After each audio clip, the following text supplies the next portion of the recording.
चलते हैं next example की तरफ जो कि है absolute cell reference. Absolute cell reference क्या है और ये किस तरह से वर्क करता है, इसके लिए भी मैंने सेम ही डेटा लिया हुआ है। बस यहाँ पे कंडीशन थोड़ी सी बदल दी है। कंडीशन मान के चलिए कि कुछ इस तरह से है कि हमें बोला जा रहा है कि ये जो total number of sales volume है, इसके बिहाफ पे कंट्रीब्यूशन निकालिए इन सेल्स पर्सन की टोटल नंबर ऑफ सेल का। यानी कि अगर राज सिन्हा की मैं बात करूं तो राज सिन्हा ने जैसे कि 638 पीस सेल किए हैं, तो total number of sales volume में से राज सिन्हा का परसेंट ऑफ कंट्रीब्यूशन क्या है। तो सिंपल सा, जैसे कि आपको पता ही होगा, राज सिन्हा की सेल को मैं डिवाइड कर दूंगा total number of sales volume से। तो मैंने यहाँ पे दो सेल रेफरेंस दिए हैं। एक तो राज सिन्हा की सेल जिस सेल में आ रही है, सेल G3, उसका reference divided by total number of sales volume का सेल रेफरेंस जो कि है G10।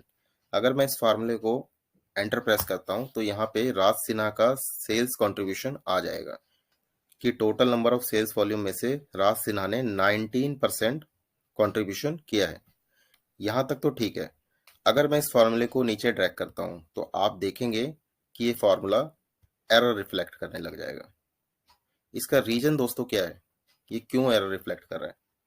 यहाँ पे जहाँ पे मैंने राज सिन्हा का सेल्स कंट्रीब्यूशन निकाला था, अगर मैं इस फार्मूले को एडिट करता हूँ तो मेरा सेल रेफरेंस बिल्कुल करेक्ट है।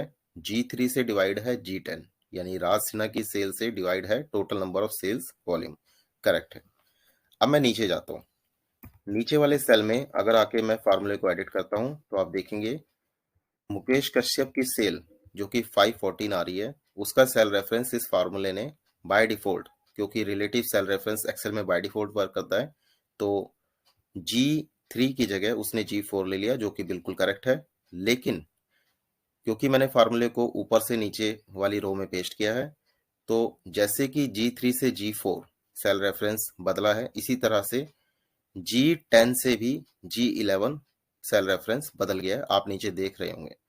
और ये रेड में रिफ्लेक्ट इसीलिए हो रहा है दोस्तों, क्योंकि यहाँ पे कोई सेल नहीं है और फार्मूला गलत तरह से कैलकुलेशन कर रहा है, क्योंकि यहाँ पे सेल रेफरेंस नहीं दिया गया है। तो ऐसे में वर्क करता है एब्सोल्यूट सेल रेफरेंस।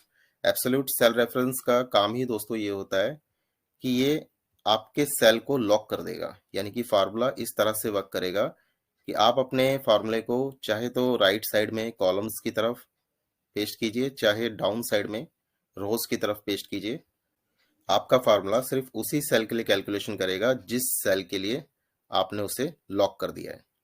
तो यहाँ पे मैं एब्सोल्यूट सेल रेफरेंस लगाऊंगा अब, ताकि ये फार्मूला 100% एक्यूरेसी के साथ में करेक्ट आंसर दे।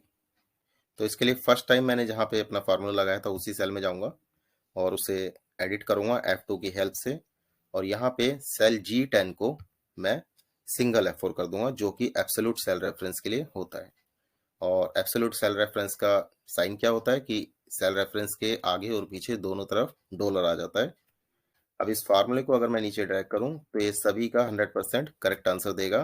आप देखेंगे कि कहीं पे भी मेरा सेल रेफरेंस नीचे खिसकता हुआ नहीं दिखेगा। एब्सोल्यूट सेल रेफरेंस जरूरी नहीं है दोस्तों कि आप किसी एक पर्टिकुलर सेल का या किसी एक स्पेसिफिक सेल का ही दें।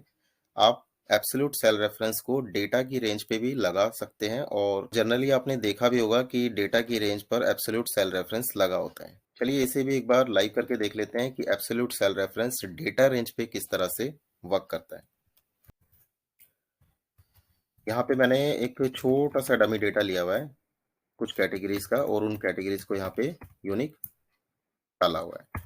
अब मैं चाहता हूं कि मुझे ये पता चल जाए कि ये जो यूनिक कैटेगरीज हैं ये कितनी बार यहाँ पे रिपीट हो रही हैं। तो सिंपल सा मैं इनका काउंट निकालना चाहता हूँ, जिसके लिए आप सभी जानते होंगे काउंट इफ यूज होता है। तो मैं यहाँ पे नॉर्मल काउंट इफ फार्मूला लगाऊंगा, इक्वल काउंट इफ। फार्मूले का सिंटैक्स मुझे इंडिकेट कर रहा है रेंज के लिए, तो मैं यहाँ पे रेंज ले लूंगा, कोमा प्रेस करूंगा, और अब मुझे क्राइटेरिया के लिए बोल रहा है तो मैं क्राइटेरिया ले लेता हूँ जो कि है मेरा S3। ब्रैकेट को क्लोज करके मैं एंटर प्रेस करूंगा, इस फॉर्मूले को नीचे ड्रैग करूंगा, तो आप देखेंगे सभी का आंसर आ गया है।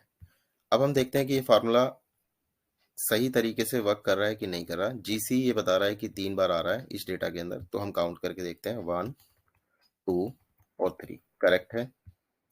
IN आ रहा है यहाँ पे 3 टाइम, 1 2 3 करेक्ट है।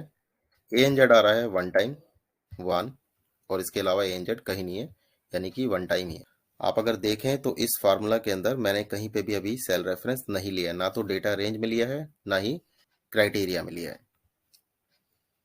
अब प्रॉब्लम ये आती है कि अगर मान के चलिए इन्हीं कैटेगरीज को मैं कॉपी करके दोबारा से यहाँ पे पेस्ट करूँ और इसी फार्मूले को अगर मैं दोबारा से नीचे तक ड्रैग करूँ तो ये यहाँ तक तो आंसर ठीक देगा, इसके बाद ये आंसर गलत देने लग जाएगा।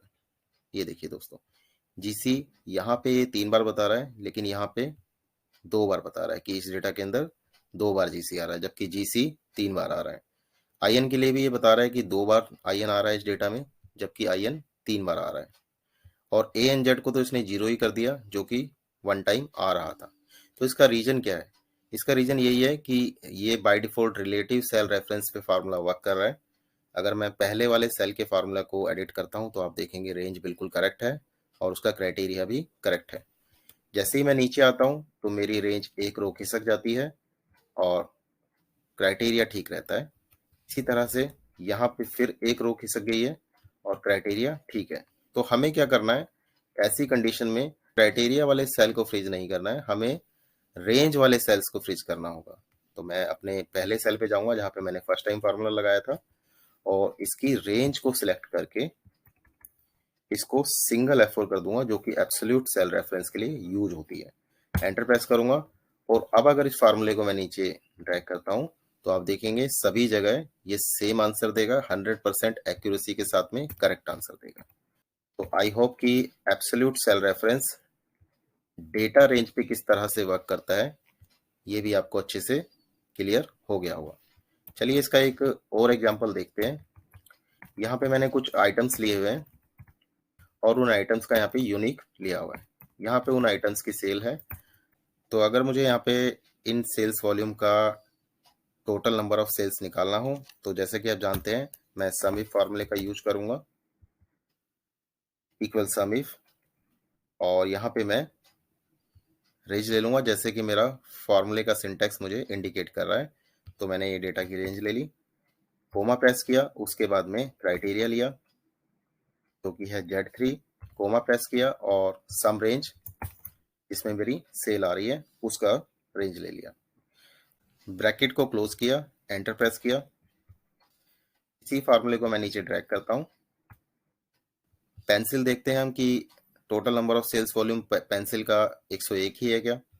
तो पेंसिल मेरी आ रही है यहाँ पे, और यहाँ पे अगर मैं इसका total number of sales volume देखूं तो जैसे कि आपको रिफ्लेक्ट हो रहा होगा स्टेटस बार में 101 यहाँ पे रिफ्लेक्ट कर रहा है, जो कि बिल्कुल करेक्ट है। रबर ये बता रहा है 97 आ रहे हैं। तो रबर का total number of sales volume देखते हैं हम। रबर एक यहाँ आ रहा है, उसके बाद में यहाँ पे भी आ रहा है, और एक रबर ये आ रहा है। इनका total number of sales volume जो आ रहा है वो है 158, लेकिन हमारा फार्मूला यहाँ पे इनकरेक्ट आंसर दे रहा है। यहाँ पे 158 आना चाहिए था, जो कि करेक्ट आंसर था। और इसी तरह से अगर मैं शार्पनर का वॉल्यूम देखूं तो शार्पनर मेरा एक तो यहाँ पे आ रहा है, और एक ये रहा, और एक ये रहा। इनका जो सेल्स वॉल्यूम है वो है 190, और यहाँ पे आंसर आ रहा है 112। ये गलत इसी वजह से आ रहा है दोस्तों, क्योंकि डेटा रेंज को हमने एब्सोल्यूट सेल रेफरेंस के थ्रू लॉक नहीं किया।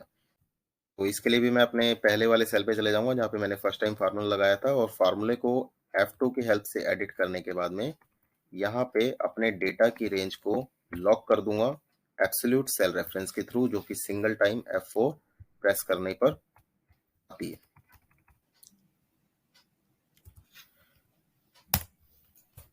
अब अगर इस फार्मूले को मैं नीचे ड्रैग करता हूं तो ये सभी का करेक्ट आंसर देगा।